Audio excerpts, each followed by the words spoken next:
Bom dia, boa tarde, boa noite para quem está vendo essa gravação. Hoje a gente começa então a falar dessa crise do Império, né? Levantar as principais questões que vão nos mostrar como aconteceu, como chegou no final desse Império. Na última aula, a gente discutiu sobre a Guerra do Paraguai. E eu já vou falar um pouco mais, levantar alguns aspectos para a gente discutir sobre, né? Que é uma guerra que muda muito, né? E fortalece, como eu falei para vocês na aula passada, né? Que quando a gente teve, fortalece de uma forma assim impressionante o Império. Império não, o exército, né? Fortalece muito eles, né? Hoje a gente então vai falar disso. Esse quadro aqui é a representação da Proclamação da República, pintado por Benedito Carlito, né? Carlixtus, né? Em 1893, né? Esse quadro é muito interessante, né? A gente consegue ver no centro dele o Deodoro da Fonseca, né? Consegue ver o pessoal já no dia 15, né? Proclamando a República, né? Vocês conseguem ver também a utilização de armas, de canhões, né? Cavalos, né? E como já o exército estava bem estruturado nesse momento para dar um golpe. Esse golpe militar, né? O golpe de 80 e 89 foi um golpe militar, né? Mas eu queria perguntar uma coisa para vocês, para a gente discutir um pouco analisando tudo que a gente viu em Império, né, aqui, tudo que a gente viu já, vocês acham que esse sentimento de república nasce quando? Quando é que as... Será que é um fenômeno especial do segundo reinado, desse final do século? Ou será que não? O que vocês pensam sobre? Desde o primeiro reinado, Danilo, você acha? Por conta do autoritarismo. Desde o primeiro reinado, então. A crise econômica, sim. Alguém tem alguma coisa para falar? Tem alguma opinião? Alguma coisa que acha? Das crises com a imprensa, nessa má relação que o Dom Pedro I tinha com a imprensa, né? Das crises políticas relativas às guerras, né? Verdade. Essa questão, quando a gente fala da República, nos remete, na verdade, ao Brasil colonial e por conta da influência dos liberais. Também, isso que o Danilo falou não está errado, né? Mas esse sentimento de república é antigo. E é por conta disso que o Danilo falou, né? Por conta desse autoritarismo mesmo. Né? Autoritarismo, quando a gente para lembrar, e a gente lembra, por exemplo, do Tiradentes, né? Da Inconfidência Mineira. Ora, o que eles queriam ali naquele momento, Conjuração Baiana, né? A Revolução de 1817 ali em Pernambuco, né? A Revolução do Equador, todos eles vão querer o quê? Estabelecer, se livrar do Império e começar a estabelecer uma república. Então a gente consegue observar que esse sentimento de república não é algo que brota simplesmente no segundo reinado. Até porque, por exemplo, como a gente avaliou antes da Guerra do Paraguai, nas décadas de 50 e 60, até mesmo com a questão Christie, quando a gente viu, né? O Brasil estava bem com a monarquia. E quando dá o golpe da República, o Brasil ainda estava bem com a monarquia, porque a população não participa disso. Quando ocorre, por exemplo, essas manifestações dos militares, né, conclamando a República, né, que agora o Brasil tá bem definido, né? Mas vai ser uma república ali, talvez, no início, né? Vai ser bem definido, né? Nos moldes federalistas dos Estados Unidos, por exemplo, né? É isso que o pessoal de São Paulo, por exemplo, vai querer. Mas... Ai, gente, uma loucura. Mas é interessante, né, observar isso, né? Como essa república começa e tal, né? Esqueci o que eu ia falar. Mas vamos para as questões aqui, né? Eu coloquei um trecho aqui, né, que são as amargas lembranças de Dionísio Cerqueira, né, que é um ex-combatente brasileiro na Guerra do Paraguai, né, e ele fala assim: perdemos 100 mil dos nossos melhores irmãos, heróis ignorados, e quase consumamos o extermínio de um povo valoroso que soube defender heroicamente o solo sagrado de sua pátria. A quem ele está se referindo? Ao pessoal que lutou na Guerra do Paraguai, aos próprios, a população paraguaia, né, que lutou na guerra, que tinha armas para conseguir vencer, né? Tinha um exército muito qualificado, né? Coisa que o Brasil não tinha nesse momento, né? Antes da guerra, o Paraguai tinha 1.300.000 habitantes. Depois dela, não ia muito além de 200.000. Mais de 1 milhão pereceram nessa campanha duríssima, né? Então a gente olha para a Guerra do Paraguai e vê elementos muito fortes, porque no início da Guerra do Paraguai, quando Dom Pedro fala dessa guerra, o Brasil não tem um exército estruturado. Não tem. E isso nos remete ao quê? Quando a gente para lembrar, por exemplo, do Dom Pedro I, a gente até que tinha um exército ali, né, nos primeiros moldes, né, ali, e tinha uma estruturação, né, porque o exército deveria defender, né, o imperador, né, tinha em mente isso, né, mas quando a gente passa para o período regencial, a gente tem a criação da Guarda Nacional, e a Guarda Nacional, muitas vezes, vai ser muito mais estruturada, muito mais financiada, tem muito mais dinheiro, até porque ela é de um caráter regional, para combater ali, né, os negros que fogem, as pessoas estão se rebelando contra, né, e tal, né. Então, esse pessoal da Guarda Nacional, muitas vezes, vai ser muito mais estruturado do que o próprio Exército. O Exército é deixado de escanteio, e a Guarda Nacional é fortalecida dentro do período regencial. Quando a gente fala do Império, o Exército ainda não está bem estruturado, né? Tem várias coisas ali, né? Muitos problemas que o Exército enfrenta, né? E quando ele vai para a guerra, ele encontra ali uma realidade, né? Que ele vai ter que lutar ali, né? As pessoas são chamadas para lutar, a Guarda Nacional participa também, inúmeros negros, né, escravos que vão ser aforreados participam também dessa guerra do Paraguai, que é de suma importância para entender o final, né, porque esse exército participando, quando eles voltam para o Brasil, o pessoal branco, pelo menos, eles voltam como heróis. Eles voltando como heróis, e eles vão querer participação política. O pessoal que é negro e lutou, como a gente bem viu na charge que a Rafa passou para a gente, né? Na última aula que a gente teve no Paraguai, o pessoal que volta dessa guerra e era negro, foi alforriado e tal, eles voltam e vê uma continuação da escravidão no Brasil. Né? O Brasil foi o último país a abolir a escravidão. E como vocês bem sabem, aboliu daquele jeito, né? Aboliu inúmeros problemas, né, para o Brasil, né? Onde esse negro vai, o que vai acontecer com esse negro, o que acontece, né? Mas não é nem essa questão do momento, né? O que acontece com o negro, o que acontece com o senhor que tinha todas aquelas propriedades, né? Aquelas pessoas que trabalhavam para ele, e esse senhor não vai ser indenizado. Esse senhor detém economicamente muito dinheiro, né? É os senhores do café, né? E os senhores do açúcar decadente ali também, né? Muito ligado com isso, né? Esse pessoal está perdendo propriedade, não sendo devidamente indenizado. A república, para eles, vai servir como algo que vai ser melhor do que o império nessas questões. Porque pensando na república, pensando em mais autonomia, pensando numa república federalista como a dos Estados Unidos, como no Manifesto Paulista, como a gente vai ver bem hoje, né, nessas questões, né? Deixa eu passar o slide e ver o que é agora. Espera que eu travei de novo. Ah, não é aqui o slide. Ainda falando dessa questão da Guerra do Paraguai, eu falei isso na última aula, mas eu não tinha imagem, né? Então acho que ficou assim bem nas nuvens, né, e tal, né? Mas olhem essa imagem, né? Dá para observar bem atentamente, né? Deixa eu vir para cá, né? O Dom Pedro II no início e no final da Guerra do Paraguai.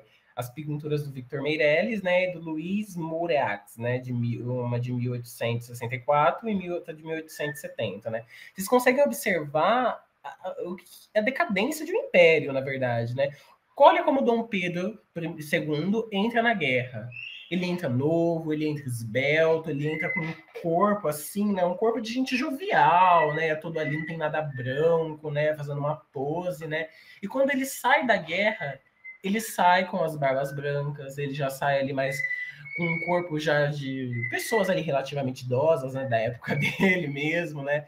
Então é interessante observar que a Guerra do Paraguai parece que durou 30 anos essa guerra, né? Mas na verdade não durou 30 anos, essa guerra, né? Foram longos 6 anos de guerra, né?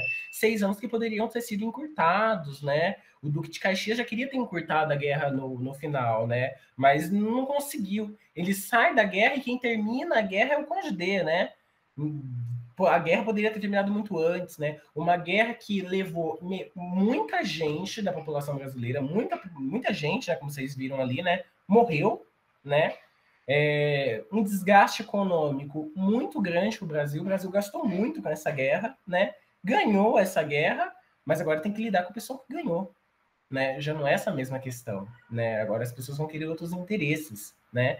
Mas é interessante, eu acho muito interessante essa imagem, né? De ver como Dom Pedro II ele entra na guerra e como ele sai. Porque o segundo reinado vai ser o último, né? E é a decadência dele. O segundo reinado morre praticamente com Dom Pedro II, né? Tem uma decadência muito grande nisso, né? Essa questão, né? A gente começa a observar. Antes, deixa eu ver se tinha alguma coisa para falar da Guerra do Paraguai aqui. Uhum. O desgaste da imagem do imperador, né? Participação dos ex-escravos, né? Uhum, exatamente. Deixa eu ver aqui. Aqui. Uma das primeiras questões que a gente vai falar agora é a questão religiosa. A questão religiosa é muito importante, né? Deixa eu ir para o slide para não ficar mexendo aqui.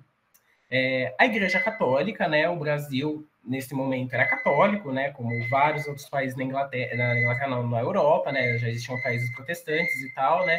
Mas a Igreja Católica tem uma grande insatisfação com o regalismo, né? O que é isso, né? Esse padroado e esse beneplácito, né?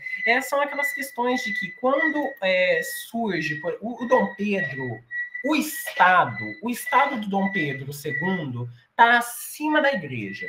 Não é a igreja que está acima do Dom Pedro. O Dom Pedro está acima da igreja. O que isso quer dizer? Quando, por exemplo, essa questão religiosa acontece com o Papa Pio IX, né, que ele decide, por exemplo, ele está fazendo uma reformulação, né, essa encíclica Quanta Cura, né, sílabos, né? Tem alguém comigo falando ligado? Ai, Vitor, é o papagaio. O papagaio está gritando e aí eu não consigo falar. Mas é o papagaio, não sou eu. Está incomodando muito, não sei o que fazer, mas é ele que está gritando, uma loucura. Né? Essa encíclica procurava o quê? No final já do século XIX, né? Renovar as questões da igreja, né? Tendo em vista tudo que foi o século XIX na Europa, tendo em vista tudo que foi o século XIX para o Brasil também, né? E essa renovação da igreja, o Papa Pio, o que ele queria? Ele queria proibir católicos na maçonaria. Lembrando que a maçonaria tem uma grande importância no Brasil, uma grande importância. O Dom Pedro II fazia parte dessa maçonaria. O Deodoro da Fonseca Hidalgo faz parte dessa maçonaria. Muitas pessoas fazem parte da maçonaria, né? Então, o que o Dom Pedro resolve fazer, né? Porque ele tem o padoado. O que isso significa? Ele está acima da igreja. Ele tem esse beneplácito, que ele decide se o que o Papa fala, se vai entrar ou não no Brasil. Ele que decide. O Dom Pedro, então, não aprova isso, né? Porque ele vai entrar numa briga muito grande com as classes no Brasil nesse momento, né? Que é essa elite que domina, que em sua maioria participa dessa maçonaria, né? A maçonaria que domina o Brasil, né? Então, não tem aprovação do Dom Pedro II devido à grande participação de maçons católicos que participavam da vida pública. No entanto, não é todo mundo que ama, não é todo mundo que aceita, na verdade. Né? Assim, tem duas pessoas, né, que vai ser os bispos de Olinda e do Belém do Pará, né, que eles vão ser presos por desobedecer ao imperador, porque simplesmente eles estavam fechando igrejas que tinham pessoas maçons, eles estavam excomungando maçons, né, e isso não vai ser bem visto por Dom Pedro. Só que o Dom Pedro toma uma medida muito extrema. Ele manda prender os bispos. Ele mandou prender os bispos, sem um diálogo, sem conversar com a igreja, que a igreja estava desacatando o poder dele, né? Deveria ter tido um diálogo. E ele manda prender os bispos. Isso é muito mal visto pela Igreja Católica no momento. A Igreja Católica não condena, não faz nada com o Dom Pedro, mas também se precisar de ajuda, a Igreja Católica não vai ajudar o Dom Pedro, se ele precisar de algum momento. A Igreja Católica se livra aí dele, né? Ele solta os bispos, né? Perdoa os bispos ali, mas já é tarde demais. Essa relação com a igreja já está quebrada. É interessante observar essa questão religiosa, porque quando a gente pensa no Império, o Dom Pedro II está reinando. Quem vai ser? Eu quero que alguém me fala quem governaria se o Dom Pedro morresse na década de 70. Se ele tivesse morrido na década de 70 do século XIX, quem governaria no lugar dele?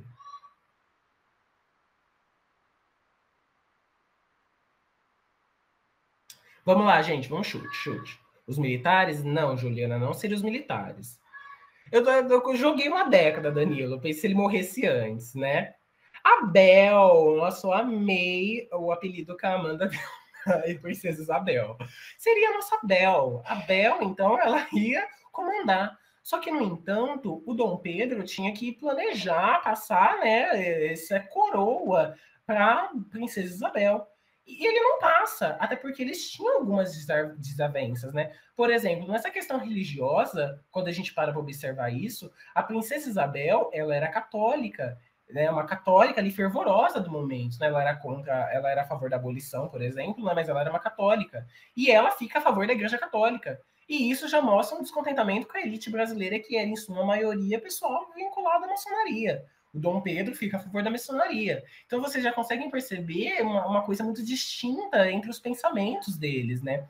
Eu tenho uma coisa aberta aqui, deixa eu ver. Ah, depois eu abro, senão eu vou travar, depois eu falo para vocês. Mas vocês já conseguem ver essa questão, né? Então, o Dom Pedro II quebra com a igreja já nesse primeiro momento, já, né? Observando isso. Gente, eu travei.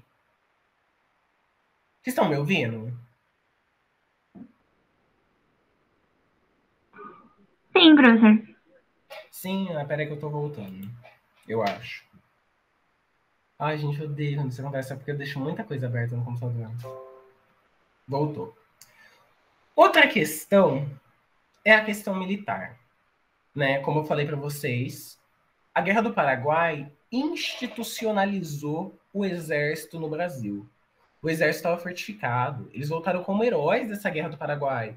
Eles querem, então, agora o que eles querem, né? Exatamente, né?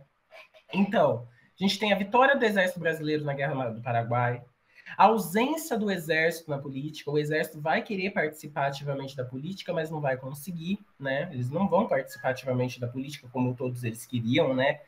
A gente vai ter uma questão do abolicionismo e a questão do republicanismo, tendo em vista que várias pessoas que faziam parte do exército eram ex-escravos, né? Então, esse pessoal vai estar muito ligado com o fim da abolição e o exército, por sua vez, vai estar muito ligado com a república, né? Tendo em vista a dificuldade que está para sair essa lei áurea, né? Olha como que é. Em 50 sai a lei Eusébio de Queiroz falando fim do tráfico atlântico. O tráfico no Brasil se intensifica. E a escravidão continua por longos 48 anos, né? Uma loucura. A gente tem esse ideal da salvação nacional também, né, junto com essa questão do positivismo, né, de que o progresso do Brasil caminharia para uma república, né, tendo em vista os inúmeros países agora que estão se dando muito bem, como, por exemplo, os Estados Unidos. Os Estados Unidos sempre vai ser muito olhado nessa questão, essa questão federalista, essa questão que dá muita autonomia aos estados, né, vai ser sempre muito observada, né. Então, esse caminhar humano, né? Aquele caminhar que o Comet sempre fala, né? Das civilizações, né? Do caminho que elas fazem, né? Eles vão, então, acreditar nisso, né? Que o caminhar do Brasil seria caminhar para frente de uma república, né? É interessante observar isso, que esse pensamento é um pensamento militar. Mas esse pensamento militar também, ele se enraiza muito no Rio Grande do Sul, né? Quando a gente fala, por exemplo, do Júlio de Castilhos, quando a gente vai falar do Borges de Medeiros, e quando a gente fala, por exemplo, do Getúlio Vargas, né? Isso é um pensamento positivista que se enraiza muito ali pelo pessoal do Rio Grande do Sul, né? Mas falando dessa questão mais geral, é uma questão que se enraiza também muito pelo Exército já nesse momento, né? o governo proíbe os militares também de se pronunciar pela imprensa. A gente tem que lembrar da importância da imprensa nesse momento. E o Dom Pedro II, como o Dom Pedro I, né, o Dom Pedro II fez diferente do Dom Pedro I, né? Ele resolveu não censurar a imprensa, né? Aquela imagem, por exemplo, que a gente viu aqui no começo dessa questão militar, não sei se vocês observaram, mas está o Dom Pedro aqui, está o Papa Pio batendo nele, né? Com um batedor aí, né? As pessoas tentando recuar ele, né?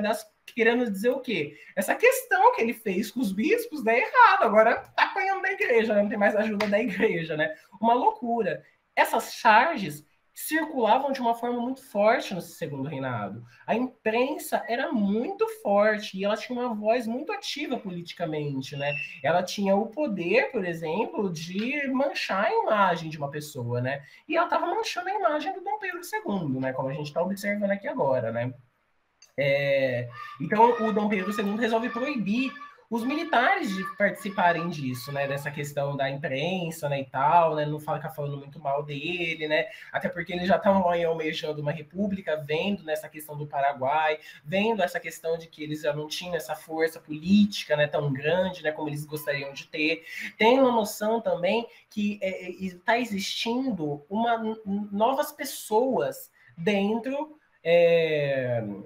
dentro dessa questão militar, dentro do exército, né? E as velhas pessoas que lembravam, porque, por exemplo, com a charge que eu mandei ali para vocês, o Deodoro da Fonseca, ele era amigo do Dom Pedro II, né? Ele era monarquista, ele apoiava a monarquia, né? É uma questão que vai subindo os nervos, né? Vários acontecimentos, né? Principal quando o Visconde do Ouro Preto assume e põe várias questões liberais, radicais, voltadas muito para o republicanismo, mas ainda querendo prezar a imagem do imperador, que o Deodoro resolve ali dar um golpe, né?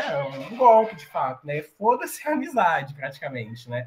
Mas os militares, então, estão se articulando, né? Mesmo que eles agora, por um momento, eles não podem se manifestarem na imprensa. Alguns deles foram até presos por se manifestarem na imprensa, né? Os golpes à parte, exatamente, né? Deixa eu ver se eu tinha mais alguma coisa para falar aqui dessa questão. Dentro disso, a gente tem a questão abolicionista também, né? Como eu falei para vocês, né? Já ali na década de sempre, na verdade, né? Mas na década de 50, o Oeste Paulista, né, se caracterizava muito por ser abolicionista, né? E são algumas questões dessa tentativa de abolição que são muito interessantes, né? A gente fala, por exemplo, da Lei do Ventre Livre de 1871, né? O que propunha essa lei, né? Porque, como eu falei para vocês, o Brasil foi o último país a terminar a escravidão de fato, né? Aqui, né? Então, é uma série de leis que vão tentando diminuir gradualmente a escravidão. Essa lei do ventre livre de 71, ela vai propor que as crianças nascidas a partir daquele momento, elas vão ser livres.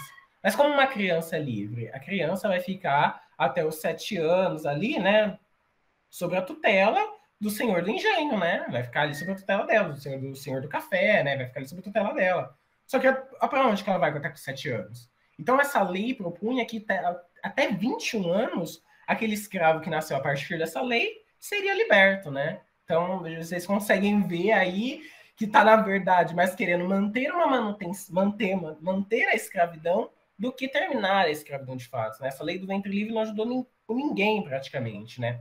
E aí, em 85, a gente tem a lei dos sexagenários, né? O que significa isso? É uma lei que fala que aquele escravo, pera então, você só é livre a partir dos 21 ou dos 7? Danilo, a gente tem a ideia de que a criança com 7 anos, ela é livre, mas o que ela vai fazer? Ela tem que viver com a mãe dela. Então ela só vai ser livre de verdade com 21 anos, né? Com 21 anos que ela vai poder ali sair, se considerar livre, né? Até os 21 anos ela vai ter que trabalhar na fazenda, porque ela vai estar vivendo sob o domínio ali do senhor do café. Então até uns 21 anos ela tem que continuar trabalhando, né? Não tem outra opção para ela, né? Para onde ela vai? Não tem emprego, ninguém contrata assim, né? É uma loucura, não tem como, né?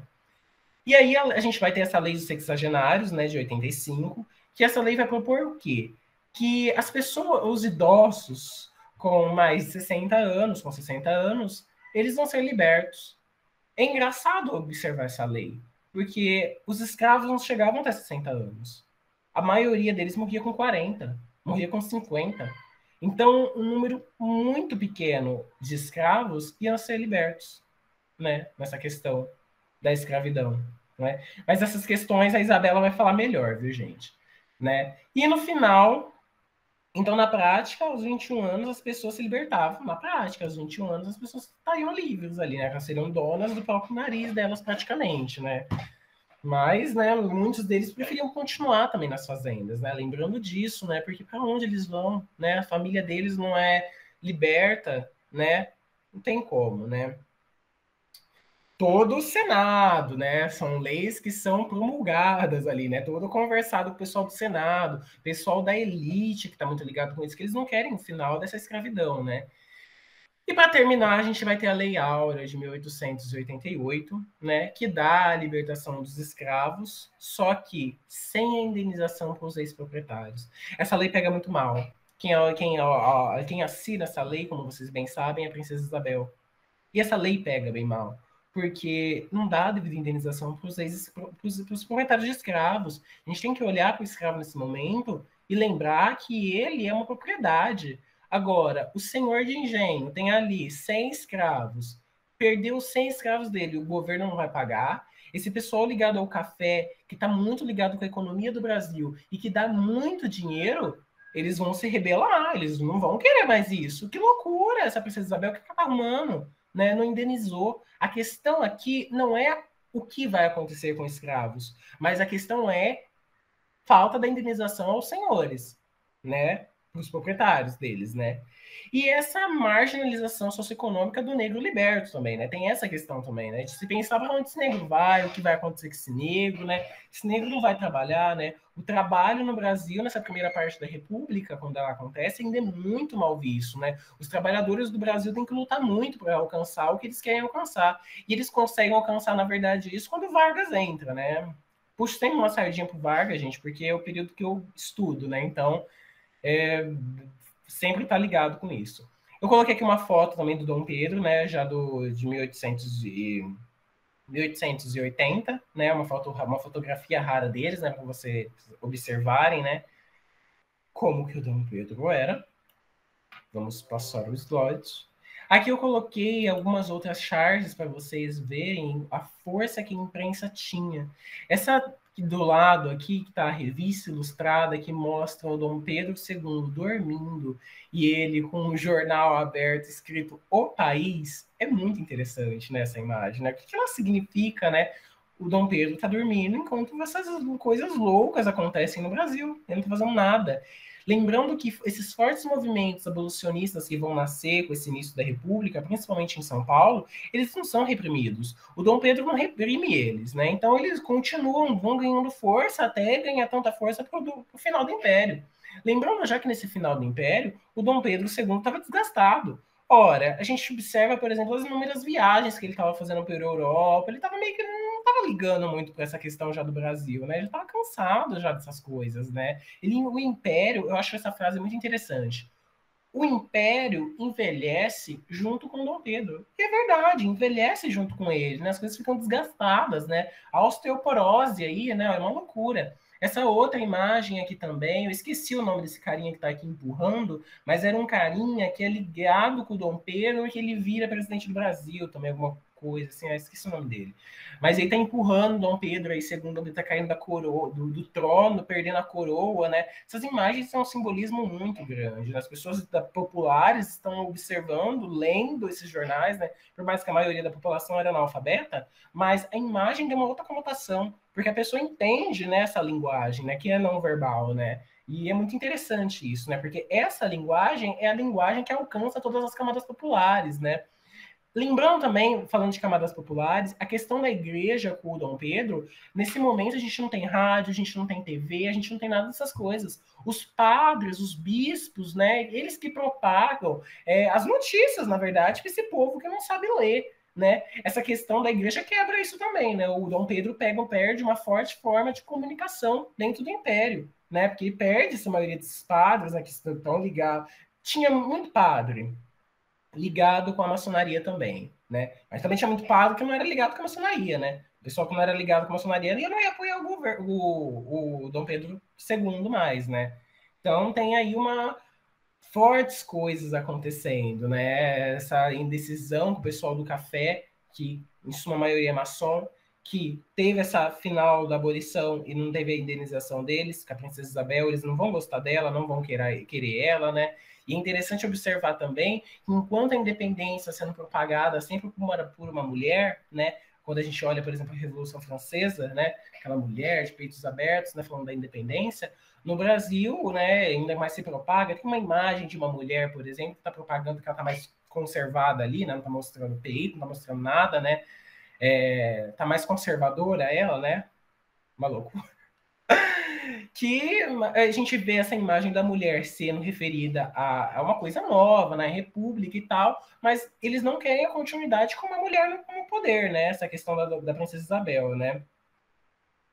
O Danilo, eu não entendi muito bem o rolê com a maçonaria. Eles queriam ser inclusos no governo? Eles eram inclusos no governo, Danilo. Eles estavam no governo, eles faziam parte disso, eles eram a elite do momento. O Dom Pedro II era maçom. A igreja estava propondo uma reforma que ela ia querer que aqueles maçons não fizessem parte da igreja. E aqueles maçons, porque a maçonaria não é uma religião, né? A maçonaria é uma associação ali de gente muito rica, né? E essas pessoas, a igreja vai querer que essas pessoas se desvinculem da igreja, não frequentem mais a igreja, seja proibido isso, né?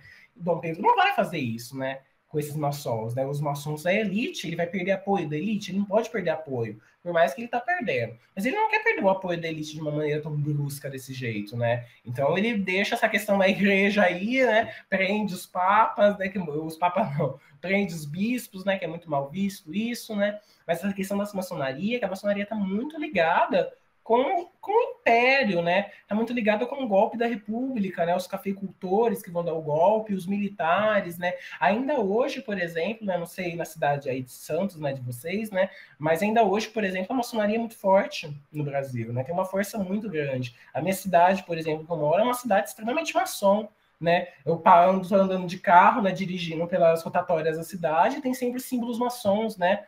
Tem lojas maçons, né? E é engraçado que essas lojas não entram ninguém, as lojas nunca fecham, né? É uma loucura, né? É bem engraçado isso. Já te convidaram? Ai, que chique, você não pode falar, hein, sabia? Pra ir na loja, né?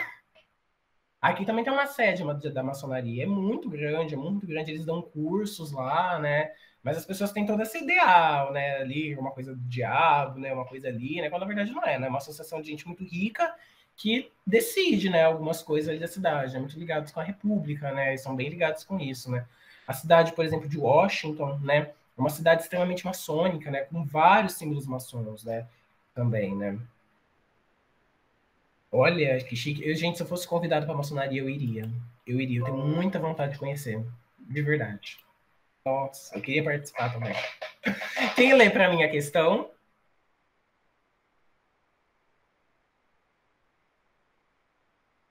É, eles são bem machistas, né? Que só homem pode participar, né? Mulher não pode.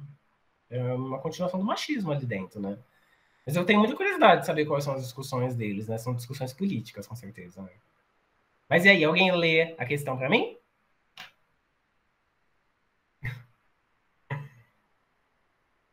Pode ler, Amanda.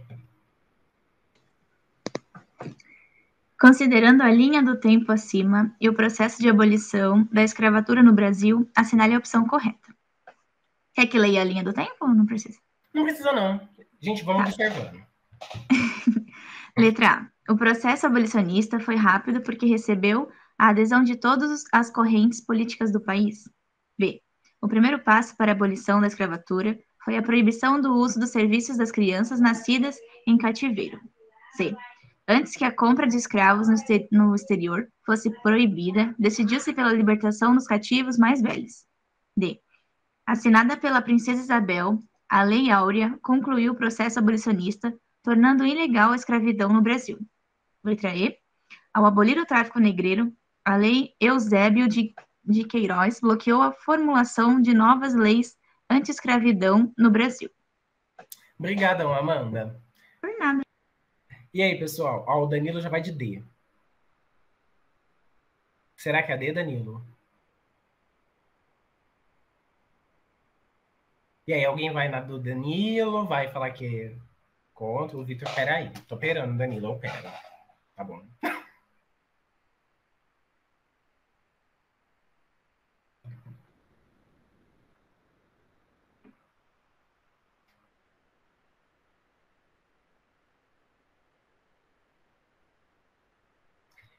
Nessa questão, a gente tem que observar muito bem essa linha do tempo, né? Tem que observar muito bem ela. Porque se for pegar na base do que a gente está vendo hoje, a gente erra a questão. Danilo tá com medo do que concluiu. Não sei, vamos ver, vamos ver. Vamos ver, Danilo. E aí, pessoal, qual que vocês acham que é?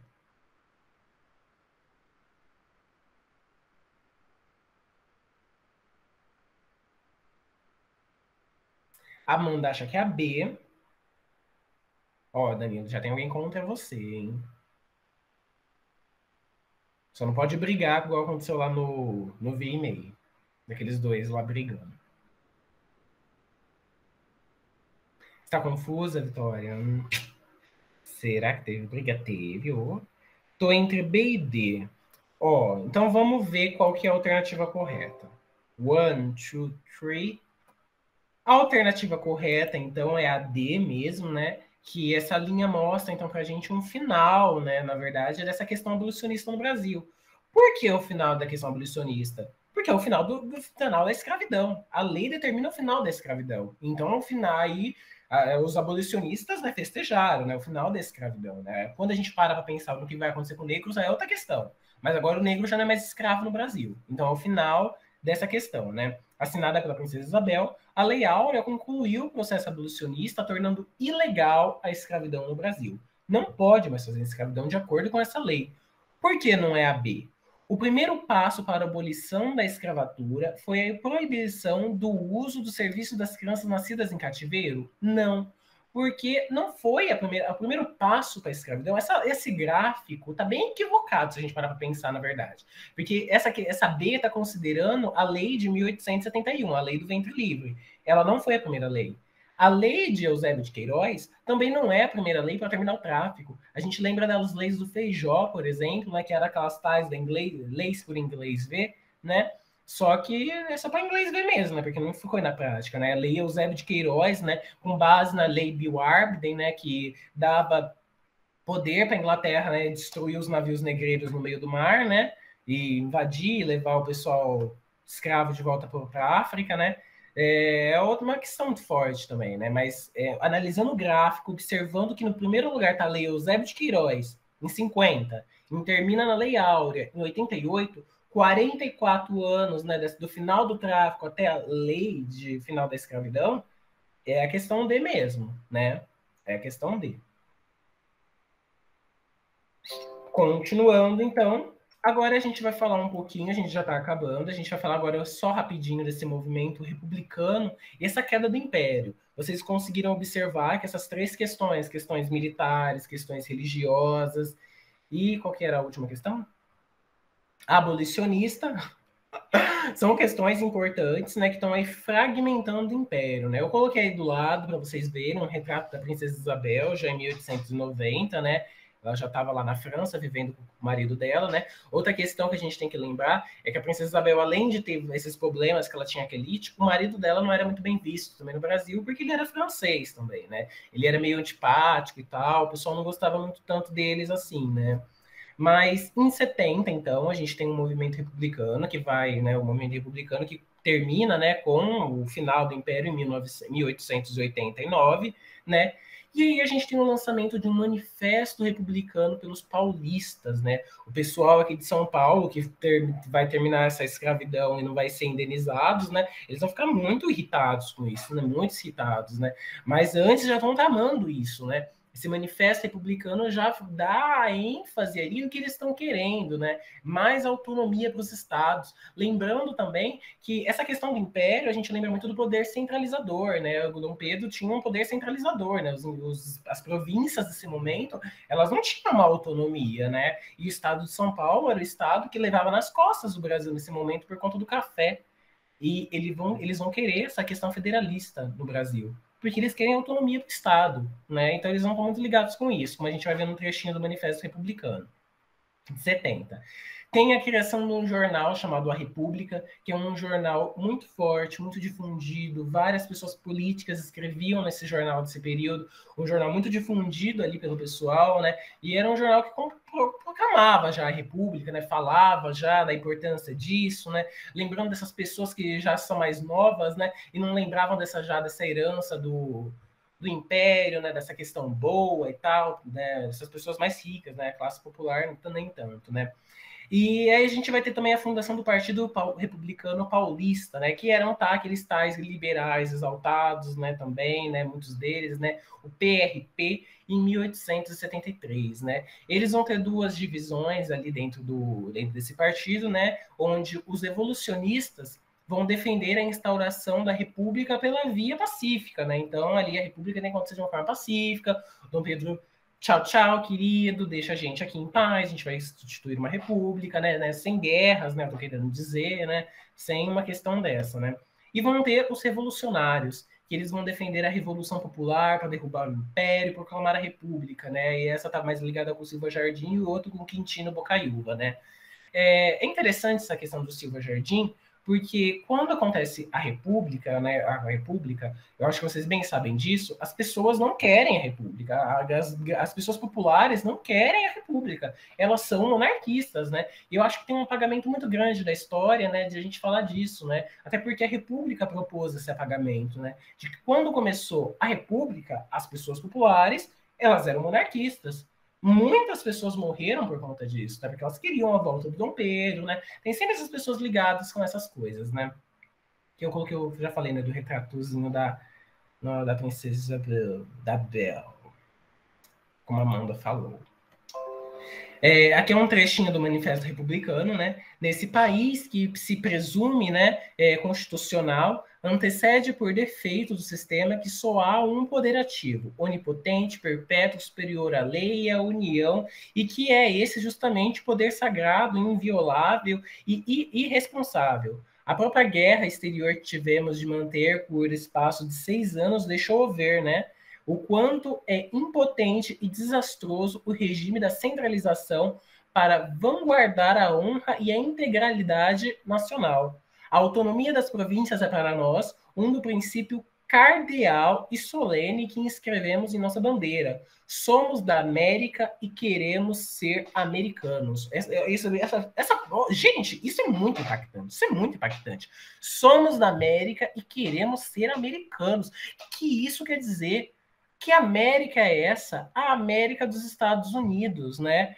Eles estão querendo fazer parte disso. Essa aqui falaram da questão da guerra nessa parte, falaram ali da centralização. Eles estão querendo uma província que seja economicamente ativa para tomar suas próprias decisões, né? Que não partam do império. Observando isso também, a gente consegue lembrar que o Dom Pedro II, vocês me perguntam, nossa, professor, mas o Dom Pedro II deixou tudo isso acontecer, ele não interviu nesse partido republicano. Não, gente, ele não interviu. Ele não fez uso do poder moderador que ele tem. Ele não fez uso para intervir nisso e contra, né? É interessante observar isso. O Danilo comentou, o liberal meteu o pão na monarquia. E aí que surge os Estados Unidos do Brasil. Exatamente, né? É uma loucura. Vitória. E desde sempre os Estados Unidos têm tratado como a América, né? Ai, que bobeira, né? Era esse o primeiro título da República, né? Exatamente, né? O primeiro título da República era os Estados Unidos do Brasil, né? Faltou americanos do Sul, né? Podia ter, né? Já se considerar latino-americanos, né? O Brasil nunca olhou, né? Não parece que o Brasil nunca fez parte, né? Acho que vocês devem ter visto, né? Aquele vídeo que eu participei com o Emerson, né? E a gente falava, né? Que o Brasil nunca fez parte, né? Da América, né? O Brasil nunca se sentiu americano de verdade, né? E essa é uma questão muito interessante, né? Quando a gente fala, né? Para falar disso.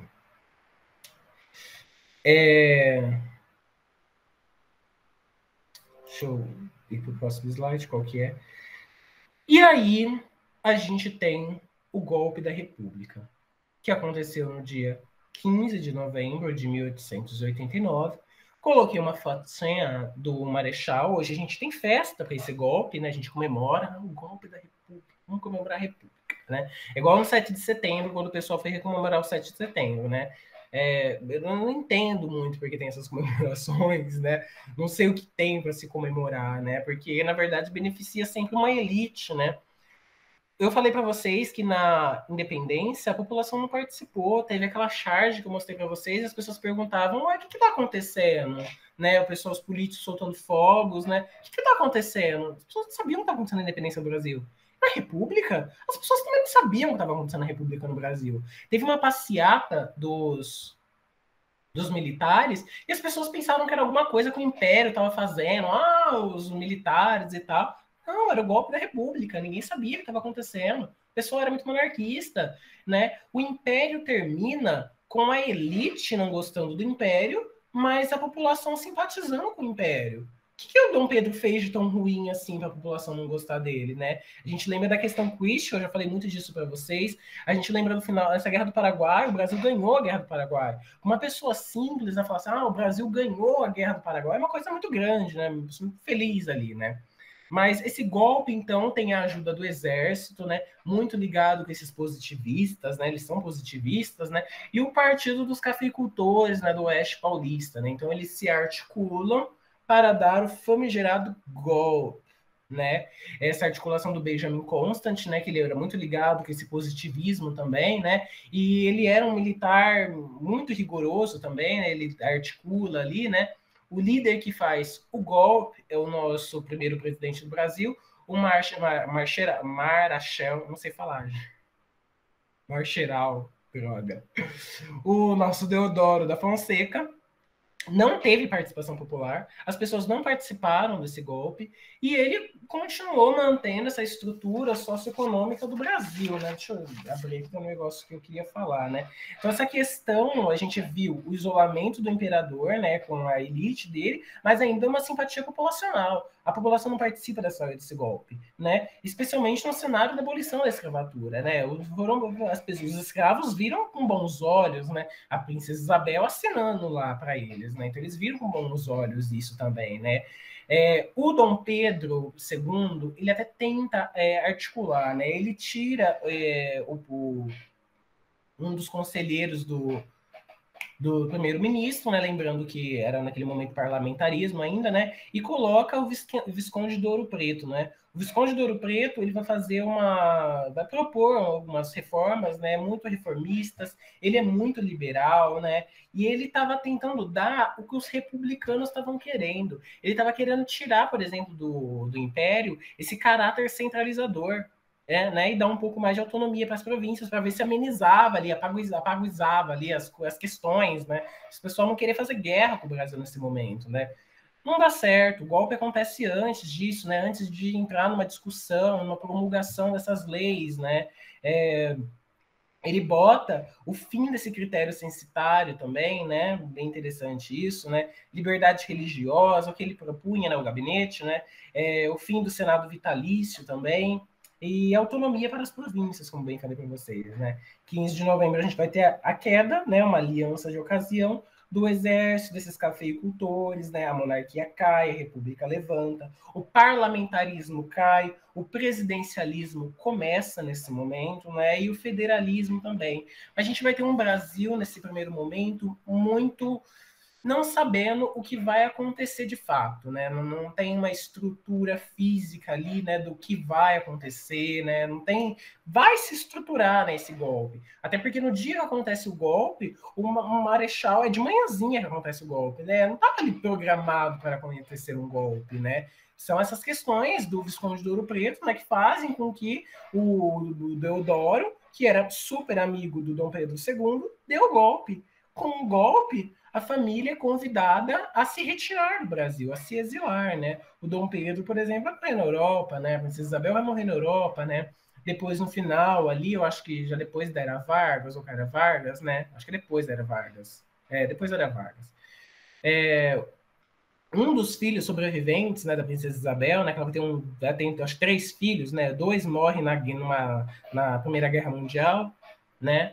E um fica vivo, né? E ele volta para cá, e hoje a gente tem uma sucessão aí dessa família imperial no Brasil, né? De pessoas que são vindas disso. Eu vou comentar uma coisa com vocês, mas eu comento depois da gravação, né? Que vai pro YouTube, ver que eu sou processado.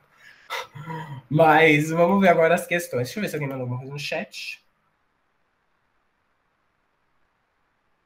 Exatamente. Ai, que loucura, né? Os signos aí, né, gente? Agora uma questão da Forest. Alguém pode ler?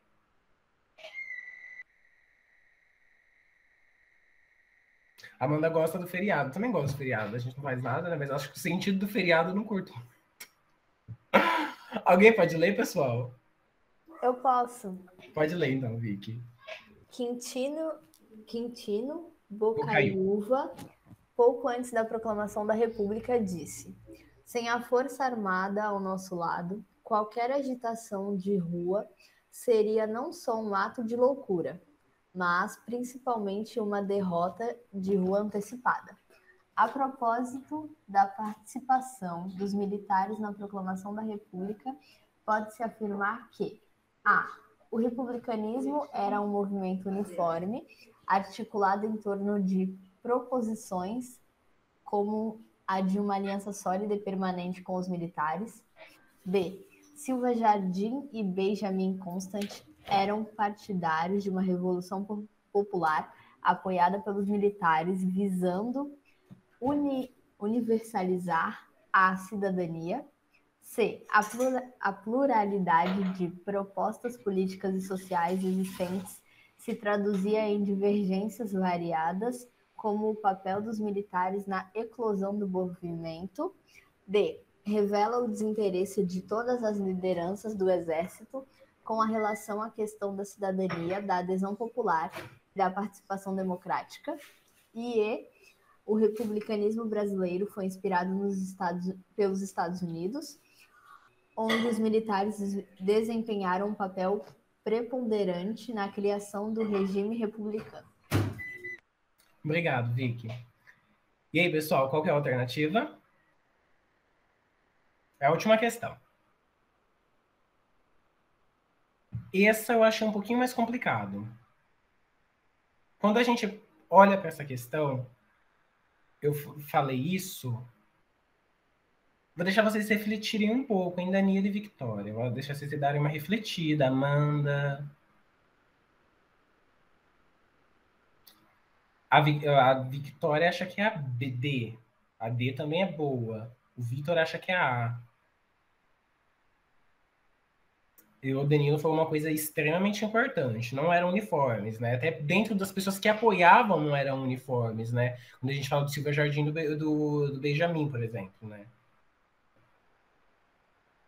O Danilo, o Vitor vai de. Ó, então eu vou mostrar a alternativa correta. Tchan, tchan, tchan, tchan. A alternativa correta, gente. It's letra C, né? Então, esse trecho do Quintino Bocaiúva, né, ele falando dessa questão da proclamação da República, né, que não poderia ser popular, né, demonstra que a pluralidade de propostas políticas e sociais existentes se traduziam em divergências variadas, com o papel dos militares na eclosão do movimento. Então, são inúmeras questões. Juliana, parabéns! Parabéns! Então, são inúmeras questões, né? Dentro dos militares, por exemplo, né, vão ter militares que não vão apoiar, por exemplo, esse golpe, né? Deodoro da Fonseca, ele não ia apoiar esse golpe se não fosse, né, a articulação do Visconde ali, né? Tinha o pessoal que queria, por exemplo, essa república de uma outra forma, de uma forma mais agressiva, o pessoal que queria de uma forma mais pacífica também, né? Então, a questão correta seria a E. Não seria a D. O republicanismo brasileiro foi inspirado nos Estados Unidos. Não, mais ou menos, né? O Manifesto Republicano queria aquilo, mas não quer dizer que aquilo vai acontecer. A República vai ser uma coisa ali muito autoritária, né? Para mim, eu tenho a ideia que é quase uma continuação, praticamente, do poder do imperador, né? porque inúmeras revoltas vão acontecer e também vão reprimir fortemente, né? A violência continua nesse momento também muito forte, né? É uma questão assim que dá para falar muito, né? Onde os militares desempenharam um papel preponderante na criação de um regime republicano. Não tá ligado com tanto isso, não tá ligado tanto isso. Ah, deixa eu voltar no slide, então. Os revolucionistas e os revolucionários. Não seria também a questão o republicanismo era um movimento uniforme? Não era uniforme, como a gente percebeu, né? Tem muita distinção. Nada no Brasil já nesse momento é uniforme. A gente lembra, por exemplo, das revoltas regenciais. Muitas delas não deram certo porque não era uniforme. A cabanagem, por exemplo, entra gente, sai gente do movimento e no final não vira nada, né? Uma loucura, né? Os revolucionários, o Danilo comentou, os revolucionários queriam derrubar o governo à força, exatamente. Eles propunham uma guerra ali, né? Caso, né, tivesse gente apoiando e tal, fosse difícil. Né? Eles queriam ali, né, que acontecesse uma loucura, né? Queriam a república de qualquer modo, né? O outro pessoal não vai querer esse sangue, né, sendo derramado, né? É interessante, daí tem uma passagem que eles falam, por exemplo, eles não queriam mesmo derramamento de sangue no Paraguai, porque aqui não é o Paraguai, aqui é o Brasil. Então tem essa questão também, né, do pessoal evolucionista, né, que eles não queriam essa questão do sangue, né? Já o outro pessoal aí, o revolucionário, eles estão nem aí, né? Vão querer isso. Não vamos falar muito da República, que é assunto para a próxima aula, já passei do horário. Queria falar mais uma vez para vocês fazerem um formulário, tá bom? Não se esqueçam de fazer e mandar ele, de submeter ele. Vou parar de gravar aqui e eles não saiam da sala.